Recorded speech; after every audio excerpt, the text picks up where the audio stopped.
Hello student, welcome to tractive classes. मेरा नाम है कृतिका और मैं आज आपको लेकर आई हूँ डिजिटल इलेक्ट्रॉनिक्स, जो कि हमारे पॉलिटेक्निक डिप्लोमा के लिए बहुत इम्पॉर्टेंट है। सेमेस्टर वाइज ये हमारी तीनों ब्रांचेस के लिए इम्पॉर्टेंट है, इलेक्ट्रिकल, इलेक्ट्रॉनिक्स और सीएस। ठीक है, तो हमने इससे पहले वाली वीडियो में पढ़ा था डिजिटल इलेक्ट्रॉनिक्स के परिचय के बारे में, मतलब उसके इंट्रोडक्शन बताया था, जिसमें हमने क्या पढ़े थे, 3 टॉपिक पढ़े थे। डिजिटल इलेक्ट्रॉनिक्स की डेफिनेशन और सिग्नल्स के बारे में। सिग्नल्स कितने होते हैं? 2, एनालॉग और डिजिटल। हमने इतना पढ़ा था। तो अब हम नेक्स्ट वीडियो में लेकर आए हैं एडवांटेजेस ऑफ डिजिटल सिग्नल्स। अब हम बताएंगे कि एडवांटेज, लाभ क्या होते हैं डिजिटल सिग्नल्स के। तो फर्स्ट ऑफ ऑल इसमें कुछ कीवर्ड्स हैं ये, जिससे आप पॉइंट्स बना सकते हैं इजीली। तो देखिए, जो हमारे डिजिटल सिग्नल होते हैं, पहले तो ये बताइए डिजिटल सिग्नल होते क्या है। डिजिटल सिग्नल होते हैं वे जो हमारे मैग्नीट्यूड, जिसका मैग्नीट्यूड कुछ समय के लिए नियत होता है, ये होते हैं हमारे डिजिटल सिग्नल। जो क्या होता है, मैग्नीट्यूड कुछ समय के लिए नियत होता है। ठीक है, इसमें 2 स्टेट होते हैं। कौन कौन से? लो लेवल, ये होता है हाई, और नीचे जो होता है वो होता है लो। हमने क्या बताया था पिछली वीडियो में कि हाई लेवल के लिए हम जो हमारी बाइनरी लॉजिक होती है वो लेते हैं हम 1, जिसकी वोल्टेज कितनी होती है 5 वोल्ट। और जो हमारी लो लेवल के लिए हम बाइनरी लॉजिक लेते हैं वो लेते हैं 0, जो होती है लेस देन 1 वोल्ट। क्या होती है? 1 वोल्टेज से कम। तो ये होते हैं हमारे डिजिटल सिग्नल। तो अब हम इसके बारे में कुछ इम्पोर्टेंट बताएंगे। क्या इसके लाभ, कि क्या क्या लाभ होते हैं हमारे डिजिटल सिग्नल के। जो हमारे डिजिटल सिग्नल होते हैं वो सरल डिजाइन से क्या मतलब है कि वो डिजाइन हम इजीली डिजिटल सिग्नल्स को जल्दी और इजीली बना सकते हैं। क्या कर सकते हैं? सरल डिजाइन। हम इसको जल्दी से और इजी वे में, मतलब इजी होते हैं बनाने में ये। ठीक है, तो इनका जो डिजाइन होता है वो सरल होता है कि हम इसको इजी बना सकते हैं। ठीक है, फिर हम सेकंड पॉइंट पढ़ेंगे, सूचना store, information store. Digital signals का यूज किस लिए करते हैं? ये हमारा एडवांटेज है कि हम सूचना को स्टोर करने के लिए डिजिटल सिग्नल का उपयोग भी कर सकते हैं, और ये हमारा उपयोग भी है और लाभ भी है। ठीक है, तो नेक्स्ट है रिलायबिलिटी, विश्वसनीय। अब देखिए, जो हमारे एक्सपेरिमेंट करते हैं हम, जैसे कि हम लैब में हम किसी भी इंस्ट्रूमेंट से हम डिजिटल सिग्नल्स के लिए कोई भी इनपुट लेते हैं।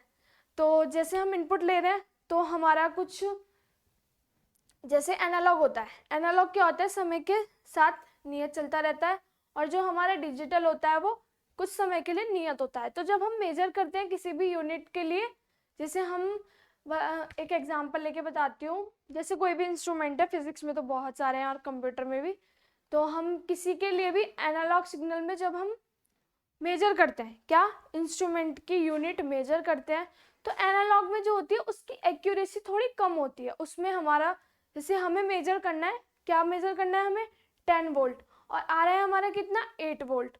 तो ये क्या होगा, ये हमारा डिफरेंस हो गया दोनों में। तो जो डिफरेंस होगा वो तो होगा हमारा एरर। क्या होगा? एरर। और ये हमारे, इसमें हमारे जो डिजिटल सिग्नल होते हैं उसमें कम एरर होते हैं। ठीक है, और इसके लिए हम डिजिटल सिग्नल विश्वसनीय किस लिए है, क्योंकि हम इसमें जो हमारी एक्यूरेसी होती है वो बिल्कुल करेक्ट आती है, जो हमें मेजर करना है वो बिल्कुल ठीक आता है, तो इसलिए ये विश्वसनीय है। क्या है ये? रिलायबल है। फिर आता है आकार में छोटे। जो हमारे डिजिटल सिग्नल होते हैं वो आकार में बहुत छोटे होते हैं। हम इसको ज़्यादा, मतलब देखिए, एनालॉग, अकॉर्डिंग टू एनालॉग, ये हमारे आकार में छोटे होते हैं। ठीक है, फिर आता है हमारा ताप का प्रभाव। इसका एडवांटेज एक और है, क्या होता है कि इस पर हमारा ताप का प्रभाव नहीं पड़ता। ठीक है, इस पर हमारा ताप का प्रभाव नहीं पड़ता है। तो हम इसको, ये कीवर्ड्स हैं, आप इनको याद कर लीजिएगा। फिर हमारा नेक्स्ट पॉइंट है, नेक्स्ट पॉइंट पढ़ते हैं, सरल गणना, इजी कंप्यूटेशन। जो हमारे डिजिटल सिग्नल होते हैं हम उनकी इजीली गणना कर सकते हैं। हम अपने जल्दी से जल्दी, मतलब इजी वे में गणना कर सकते हैं डिजिटल सिग्नल्स के द्वारा। ठीक है, फिर हम नेक्स्ट पढ़ेंगे कम त्रुटि। कम त्रुटि में मैंने आपको बताया एरर्स क्या होते हैं जब हम किसी भी इंस्ट्रूमेंट से कोई यूनिट को मेजर कर रहे हैं।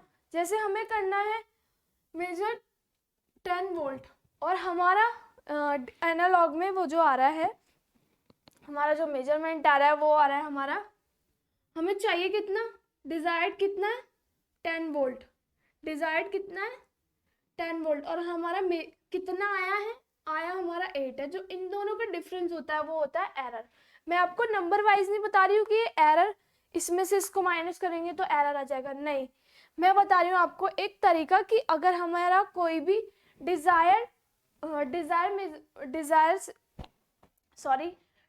से कम आ रहा है मेजरमेंट, तो वो हमारा मतलब जो हमें चाहिए वो हमें नहीं मिल रहा, उससे कम मिल रहा है, तो वो क्या होगा हमारा एरर।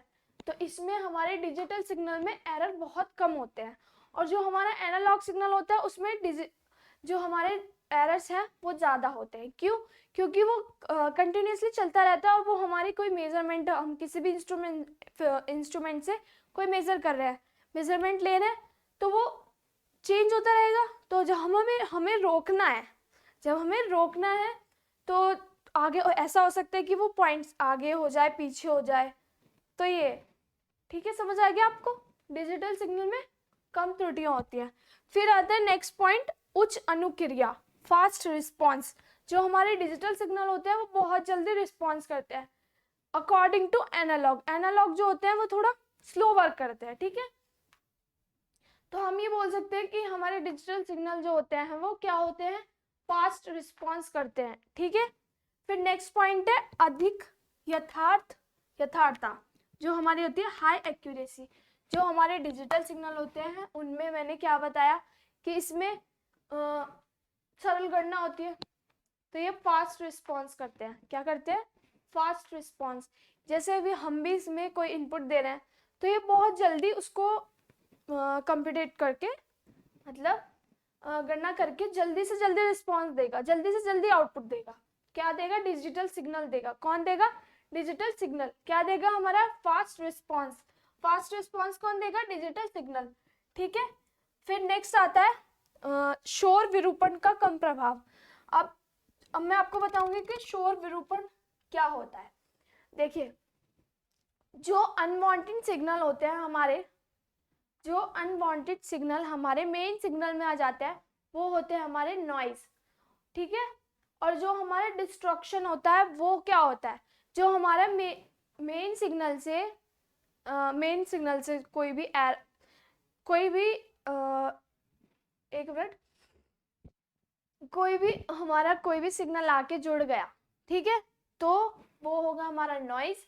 और जो डिस्ट्रक्शन होगा वो क्या होगा, जो उससे कुछ भी बदलाव हो रहा है। ठीक है, तो हमारा जैसे कोई अनवांटेड सिग्नल आके हमारे मेन सिग्नल में कनेक्ट हो जाता है, आ जाता है, तो वो होता है नॉइज। और डिस्ट्रक्शन क्या होता है कि हमारा कोई भी ये होता है बदलाव। अब हम इसको ऐसे बोल सकते हैं कि ये जो होता है ये वो होता है कि जो हमारे अनवांटेड सिग्नल मेन सिग्नल में जुड़ जाते हैं। ठीक है, और जो हमारा उस जुड़ने की वजह से जो हमारा बदलाव होता है, क्या होता है? बदलाव होता है, वो डिस्ट्रक्शन होता है। ठीक है, आगे समझ में आपको? फिर नेक्स्ट है डेटा परिचालन। डेटा परिचालन मतलब डेटा मैनिपुलेशन। एडवांटेजेस, हम क्या पढ़ रहे हैं? Advantages of digital signal. Digital signal का एक मेन होता है ये कि डाटा परिचालन, डेटा मैनिपुलेशन।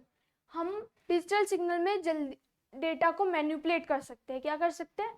मैनिपुलेट कर सकते हैं। ठीक है, जो हमारा, फिर हम पढ़ते हैं नेक्स्ट पॉइंट पे, जो होता है हमारा डिजिटल सिग्नल क्या होता है हमारा? कम पावर लेता है। कम पावर लेगा तो वो लेस वोल्टेज भी लेगा। ठीक है, तो यही हमारे हैं लास्ट के 2 पॉइंट, कम पावर, लेस पावर, फिर है लेस वोल्टेज, कम वोल्टेज। तो ये हमारे हैं डिजिटल सिग्नल के एडवांटेजेस। और आप इसको ऐसे नहीं लिखेंगे जैसे मैंने लिखा है, आप इसको पॉइंट्स में बना के लिखेंगे। कैसे? कि जो मैं आपको एक बार ओवरव्यू दे देती हूँ। क्या दे देती हूँ? ओवरव्यू दे देती हूँ सारे पॉइंट्स को, कि आप इसको कैसे एक्सप्लेन करेंगे एग्जाम में। ठीक है, देखिए हम लिख सकते हैं क्या? डिजिटल सिग्नल जो होते हैं वो सरल डिजाइन होते हैं। क्या होते हैं? इजी टू डिजाइन, हम सरल बना सकते, सरल से इजीली डिजाइन कर सकते हैं, ठीक है। फिर आता है हमारा नेक्स्ट पॉइंट, सूचना स्टोर। तो डिजिटल सिग्नल सूचना को स्टोर करते हैं। क्या करते हैं? सूचना को स्टोर करते हैं। नेक्स्ट पॉइंट है विश्वसनीय। जो हमारे डिजिटल सिग्नल होते हैं वो विश्वसनीय होते हैं, रिलायबल होते हैं। क्यों? क्योंकि हम इसको, मैं आपको एक एग्जांपल देके बताती हूँ ये दोबारा, कि आप इसको अच्छे से याद हो जाइए। एक कीवर्ड तो ये है विश्वसनीय। अब हम करेंगे क्या कि क्यों है विश्वसनीय। क्यों है? क्योंकि जैसे हम कोई भी मेजरमेंट कर रहे हैं और जो हमें कोई भी यूनिट मेजर करनी है, कोई भी यूनिट मेजर करनी है, तो उसमें हमारा जो डिजिटल सिग्नल होता है वो बिल्कुल एक्यूरेट देता है। क्या देता है? एक्यूरेट मेजरमेंट देता है। और अकॉर्डिंग टू एनालॉग, एनालॉग ऐसा नहीं करता। एनालॉग में कंटिन्यूसली चलता रहता है, तो वो कुछ सेकंड के लिए भी चेंज होता रहता है जल्दी जल्दी। तो हमने थोड़ी देर पहले कुछ और मेजर किया, थोड़ी देर बाद कुछ और मेजर कर रहे हैं, तो वो डिफरेंस आ गया ना। तो इसमें ये रिलायबिलिटी होती है, विश्वसनीय है कि हम इसको इजीली इसकी मेजरमेंट को ले सकते हैं, ठीक है। आकार में छोटे क्या होते हैं? हम ये लिख सकते हैं डिजिटल सिग्नल आकार में छोटे होते हैं, ठीक है। फिर नेक्स्ट है ताप का प्रभाव। डिजिटल सिग्नल पर ताप का प्रभाव पड़ता है, ठीक है। आगे समझ। फिर हम नेक्स्ट पॉइंट पे आते हैं, सरल गणना। डिजिटल सिग्नल की हम सरल गणना कर सकते हैं, इजीली कंप्यूटेशन कर सकते हैं, ठीक है। फिर आता है नेक्स्ट, कम त्रुटि। हमारे डिजिटल सिग्नल में अकॉर्डिंग टू एनालॉग सिग्नल, तो इसमें हमारी कम त्रुटियां होती है, ठीक है। जैसे मैंने आपको बताया कैसे होती है एरर्स, कि जो हमारे में जैसे हमें डिजायर चाहिए 10 वोल्टेज, ठीक है, 10 वोल्टेज चाहिए और हमारा मेजर करने के बाद 8 वोल्टेज, जो उनके बीच का डिफरेंस होता है डिजायर मेजरमेंट, डिजायर के लिए desire value minus measurement value equals to error, हम ये भी बोल सकते हैं। ये बस एक याद करने का तरीका है कि आप इसको ऐसे भी याद कर सकते हैं। तो ये होता है कम त्रुटि, जो डिजिटल सिग्नल होते हैं उसमें कम त्रुटि होती है, ठीक है। फिर नेक्स्ट है उच्च अनुक्रिया। उच्च अनुक्रिया मतलब फास्ट रिस्पॉन्स। जो हमारे डिजिटल सिग्नल होते हैं वो हमारे बहुत जल्दी रिस्पॉन्स करते हैं, इनपुट लेके बहुत जल्दी उसको कंप्यूटेट करके, गणना करके उसको नेक्स्ट रिस्पॉन्स देते हैं हमें बहुत जल्दी, अकॉर्डिंग टू डिजिटल सिग्नल। फिर आता है अधिक यथार्थता, मतलब हाई एक्यूरेसी। डिजिटल सिग्नल में हाई एक्यूरेसी होती है। हम ये लिख सकते हैं कि हमारे डिजिटल सिग्नल्स में अधिक एक्यूरेसी होती है, ठीक है। फिर नेक्स्ट आता है शोर विरूपण का कम प्रभाव। तो हम ये बोल सकते हैं डिजिटल सिग्नल में शोर विरूपण का कम प्रभाव होता है। और शोर विरूपण होता क्या है? नॉइज होता है, जो हमारे मेन सिग्नल में अनवांटेड सिग्नल आ जाते हैं वो। और डिस्ट्रक्शन जो होता है उसके, जो हमारे सिग्नल आ चुके हैं उनसे जो बदलाव होता है उसको बोलते हैं डिस्ट्रक्शन, ठीक है। फिर आता है डाटा परिचालन, डेटा मैनिपुलेशन। तो हम इसको लिखेंगे ऐसे, डाटा सिग्नल एक डेटा परिचालन होता है, ठीक है। फिर लिखेंगे हम डिजिटल सिग्नल जो होते हैं वो कम पावर के होते हैं।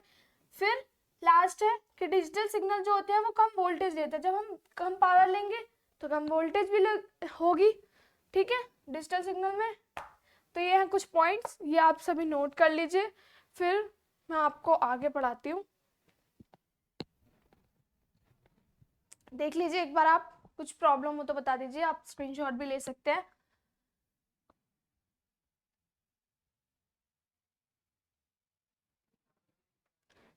चलिए अब हम पढ़ते हैं आगे। क्या पढ़ रहे हैं हम? डिजिटल सिग्नल्स की एप्लीकेशंस। क्या पढ़ रहे हैं? कुछ एप्लीकेशंस कि हम डिजिटल सिग्नल्स को एक्चुअली यूज कहाँ करते हैं, ठीक है। तो देखिए सबसे पहले आता है आधुनिक कंप्यूटर। जो हमारे मॉडर्न कंप्यूटर्स हैं, जैसे कि आप चल रही है जनरेशन, चल रही है 10 तक आ चुकी है, 10-11 तक आ चुकी है। तो देखिए आप मॉडर्न कंप्यूटर, इसकी जो एप्लीकेशन है, अनुक्रिया क्या होती है कि हम डिजिटल सिग्नल का कहाँ उपयोग कर रहे हैं। तो ये होते हैं हमारे आधुनिक कंप्यूटर। क्या होते हैं? आधुनिक कंप्यूटर। संचार पद्धति से क्या मतलब है? Communication system. जैसे कि हम फोन पे बात कर रहे हैं तो कम्युनिकेशन कर रहे हैं, इधर से कम्युनिकेट कर रहे हैं, सेंडर और रिसीवर से। कम्युनिकेशन का मतलब क्या होता है कि हम भी कोई भी हम किसी को बात कर रहे हैं फ़ोन पे नॉर्मली, तो जैसे हम नॉर्मली भी बात कर रहे हैं तो हम बोल रहे हैं, वो सुन रहा है, जो नेक्स्ट सुनने वाला है वो सुन रहा है, ठीक है। तो हम कम्युनिकेट कर रहे हैं, वो रिस्पॉन्स दे रहा है, वो कम्युनिकेशन चल रहा है हमारा। तो ये होती है हमारी संचार पद्धति। कम्युनिकेशन के लिए हम डिजिटल सिग्नल्स का उपयोग करते हैं, ठीक है। फिर आता है कैलकुलेटर। कैलकुलेटर के लिए हम डिजिटल सिग्नल्स का उपयोग क्यों करते हैं, हम कैलकुलेटर के अंदर यूज करते हैं, ठीक है।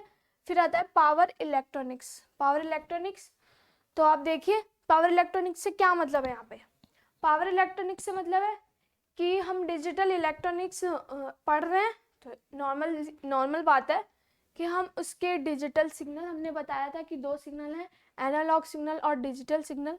डिजिटल सिग्नल जो होता है वो हमारा पावर इलेक्ट्रॉनिक्स के लिए होता है, क्योंकि इसमें हम पावर, क्या होता है पावर, वोल्टेज। पावर मतलब होता है कि हम कुछ जैसे पावर के लिए हम इलेक्ट्रॉनिक्स में यूज कर सकते हैं, ठीक है। ये होता है पावर इलेक्ट्रॉनिक्स। फिर नेक्स्ट है इलेक्ट्रॉनिक्स डायरियो, ठीक है। तो हमारा ये इसकी एप्लीकेशन एक और क्या है, इलेक्ट्रॉनिक्स डायरियाज। इलेक्ट्रॉनिक्स की डायरियाज मतलब कि इलेक्ट्रॉनिक्स के कुछ भी है, मतलब सामान से मतलब है इंस्ट्रूमेंट वगैरह। तो जो इलेक्ट्रॉनिक्स होता है उसके लिए भी हम इसका यूज करते हैं, ठीक है। फिर आता है ट्रैफिक रेलवे नियम, इनके लिए भी हम डिजिटल सिग्नल्स का यूज करते हैं, डिजिटल सिग्नल्स का, ठीक है। फिर आता है ऑटोमेटिक सिस्टम। ऑटोमेटिक सिस्टम के लिए हमारा डिजिटल सिग्नल होता है, ये इसकी एक एप्लीकेशन है। फिर आता है माइक्रो प्रोसेसर। माइक्रो प्रोसेसर हमारा डिजिटल सिग्नल्स के लिए होता है, ठीक है। हम डिजिटल सिग्नल्स के लिए माइक्रो प्रोसेसर यूज करते हैं। तो आपको कुछ प्रॉब्लम हो तो बताइएगा, मैं आपको एक बार और समझा देती हूँ कि क्या होते हैं एप्लीकेशन। हमने पहले पढ़ा एडवांटेजेस ऑफ डिजिटल सिग्नल, अब हम पढ़ेंगे इसकी एप्लीकेशंस क्या होती हैं, ठीक है। सबसे पहले है आधुनिक कंप्यूटर। आधुनिक कंप्यूटर्स की, हम आधुनिक कंप्यूटर्स में डिजिटल सिग्नल का उपयोग करते हैं, ठीक है। ये हमारी कुछ एप्लीकेशंस है जो डिजिटल सिग्नल से बनी हुई है। क्या होती है, हम किस में यूज करते हैं, मतलब आधुनिक कंप्यूटर जो होती है हमारी मॉडर्न कंप्यूटर, ठीक है। संचार पद्धति क्या होती है, कम्युनिकेशन सिस्टम। जैसे कोई भी कम्युनिकेशन सिस्टम है उसके लिए ये उसकी एप्लीकेशन है डिजिटल सिग्नल की। फिर आता है कैलकुलेटर। कैलकुलेटर के लिए हम कैलकुलेटर्स की एक एप्लीकेशन है डिजिटल सिग्नल की, ठीक है। फिर आता है पावर इलेक्ट्रॉनिक्स। पावर इलेक्ट्रॉनिक्स भी हमारी डिजिटल सिग्नल्स के लिए एप्लीकेशन है, ठीक है। फिर आता है इलेक्ट्रॉनिक्स डायरियाज। इलेक्ट्रॉनिक डायरियाज भी हमारी एप्लीकेशन है किसकी, डिजिटल सिग्नल की। फिर आता है ट्रैफिक रेलवे नियम। ट्रैफिक रेलवे नियम के लिए जो हमारे ट्रैफिक और रेलवे के नियम होते हैं वो हमारे डिजिटल सिग्नल्स की एप्लीकेशन है, ठीक है। ऑटोमेटिक सिस्टम क्या है, नेक्स्ट ऑटोमेटिक सिस्टम, इसमें हमारा ऑटोमेटिक सिस्टम होता है, ठीक है। और नेक्स्ट होता है हमारा माइक्रो प्रोसेसर। माइक्रो प्रोसेसर हमारी एप्लीकेशन होती है किसकी, डिजिटल सिग्नल्स की। तो आप ही कुछ याद कर लीजिएगा, क्योंकि अगर आपको एक नंबर में आ सकता है कि उसकी डिजिटल सिग्नल्स की कुछ एप्लीकेशन बताइए, या फिर अगर आप एक्स्ट्रा में भी लिख दोगे तो वो काटेगा तो है ही नहीं एग्जामिनर। तो ये बहुत सही होगा आपके लिए कि वो अच्छे से मार्क्स दे सके और ये अट्रैक्टिव भी लगेगा थोड़ा। तो एक बार आप देख लीजिए, आपको कुछ भी प्रॉब्लम हो इन दोनों चीज़ों में तो आप मुझको कमेंट सेक्शन में बता सकते हैं। आप एक बार नोट कर लीजिए इसको।